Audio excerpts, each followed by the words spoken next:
కల్కి వచ్చి పుష్పరాజ్ డేట్ ని కబ్జా చేస్తే మరి పుష్పరాజ్ పరిస్థితి ఏంటి? యాక్చువల్లీ స్పీకింగ్ బన్నీకి సెంటిమెంట్స్ చాలా ఎక్కువ. మరి పుష్పరాజ్ రిలీజ్ డేట్ కి సంబంధించి ఆల్రెడీ వేరే ప్లాన్ సీక్రెటివ్ గా జరుగుతోంది అని టాక్ వస్తోంది. ఇంతకీ సెంటిమెంట్ ని బన్నీ ఫాలో అవుతాడా? రిలీజ్ డేట్ విషయంలో క్లారిటీ ఏంటి? కల్కి కోసం పుష్పరాజ్ తన డేట్ ను త్యాగం చేస్తే అతని ముందున్న ఆప్షన్ ఏంటి? ఇదే ఇప్పుడు పాన్ ఇండియా వైడ్ గా హాట్ టాపిక్ గా మారింది. ప్రభాస్ బన్నీకి మంచి ఫ్రెండ్షిప్ ఉంది.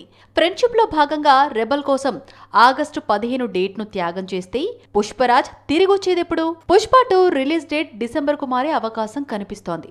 అందుకు చాలా కారణాలు ఉన్నాయి. ఆగస్టులో కల్కి వస్తే అక్టోబర్లో దేవరా రిలీజ్ ఉంది. నవంబర్లో గేమ్ చేంజర్ రిలీజ్ అయ్యే అవకాశాలు ఉన్నాయి.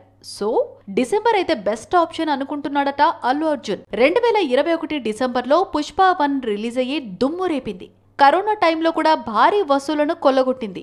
ముఖ్యంగా నార్త్ మార్కెట్ నుంచే 100 కోట్లకు పైగా వసూళ్లను అందుకుంది. మళ్లీ అదే సమయానికి పుష్పరాజ్ తిరిగొస్తే సెంటిమెంట్ పరంగా కలిసొస్తోందని యూనిట్ డిసెంబర్లోనే మూవీ రిలీజ్ ప్లాన్ చేస్తోందట.